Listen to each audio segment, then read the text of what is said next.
Good morning out there in YouTube land, internet world, the world in general. I have a video this morning entitled How Liberals Are Worse Than Putin. And although I'm not going to say worse than Putin, but I'm comparing them to Putin and Stalin and every other horrible person in the world. And I think it's justified, and you'll see that. And try and argue it. That's why they have comments down there. So, if you look at what's been going on in Russia by the Russian troops, most of it stems from, and you look at they've raped women in front of their killed kids in front of their husband, killed husbands in front of wives, raped them. They've shot and executed civilians. The troops have all done this because they're told by Putin that they're Nazis, that those people are Nazis. He dehumanized them to the fact to say, these people are subhuman, they're bad, it's okay to do bad things to them. Let me see, who else is calling people Nazis and racist and anything they can to dehumanize them and to delegitimize them? I want American liberals. And it is a dehumanization, and it's come down to say, I'm trying to delegitimize you so that I win the argument. If I can't argue you by facts and specifics and actual legitimate arguments, then I'm just going to dehumanize you, call you name. I'm going to say you're racist, therefore you're illegitimate, therefore I win the argument. But it's also dehumanizing. And it's also trying to tell everybody, well, it's okay that you do whatever to these people because I won't win the argument if we don't do this. So it's just okay. Every single humanitarian crisis caused by fascist dictators in this world have been done the same way.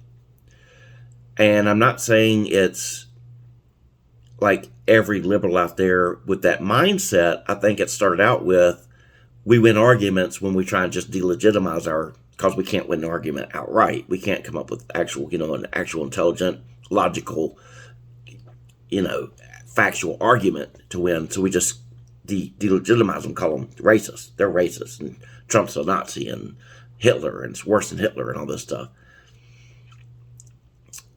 So I think some of them use it for that, but other ones purposefully try and do it to cause the hate and actually think those people are bad people. And that's how those people are the fascists. That's how every fascist dictator has operated in the world.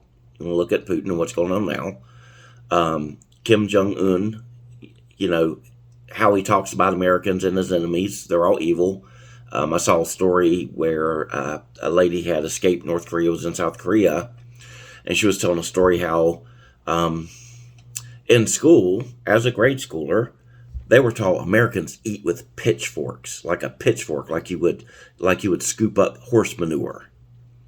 And she was telling stories about how Americans were portrayed in North Korea because they were dehumanized. And that's exactly how fascist dictators work. And if you look at, not everybody again on that side, but if you look at the news, you will see people who think, well, they didn't do what we went through on COVID, so it's okay to lock people up or whatever. Literally, they think arresting people don't agree with them is fine. There are people out there on the liberal side that think that.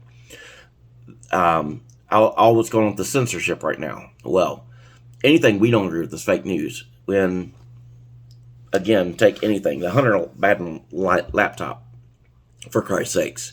When it broke, the very initial story was we had a laptop with Hunter Biden's signature on it, which could be matched to his signature, with his phone number, dropped off at a computer repair shop, who remembers Hunter Biden going in, left there, which at that point becomes property of the store to enact as payment for services, because Hunter Biden never came back and paid for the service.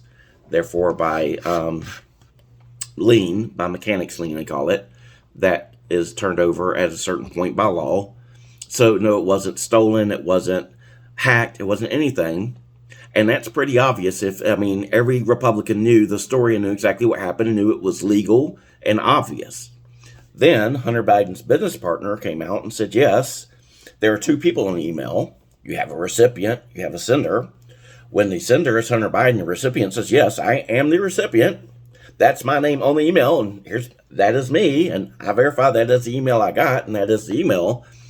Every bit of it was called, no, Russian disinformation, and it's misinformation and a lie, and this, that, and the other, because they knew it would hurt. They knew it would hurt the election. That's not what news is supposed to be, but liberals are just lying. And if they have the choice to say, well, anything we disagree with is misinformation, it's the same thing as Pol Pot or the Kremlin or any of these tyrant, dictator, fascist, Hugo Chavez, silencing their opposition. And liberals don't think twice about doing it because they lean towards that same socialist, fascist methodology and ideology. They're on their way. You can't be fascist without being socialist. It's just, it's happened in every single case. Every single one of them has been a communist or socialist party. And that's the way that liberals lean. And they're moving right towards it more and more, towards that fascist system of government. They want it. They might not admit to it. What's more likely? They're going to say, yes, I'm a fascist and I believe in all this. Or, oh, no, I don't know. That's not me. But I believe in censorship and locking people up who don't agree with me and dehumanizing people so it's okay to do bad things to them. You're fascist. Liberals, you're fascist.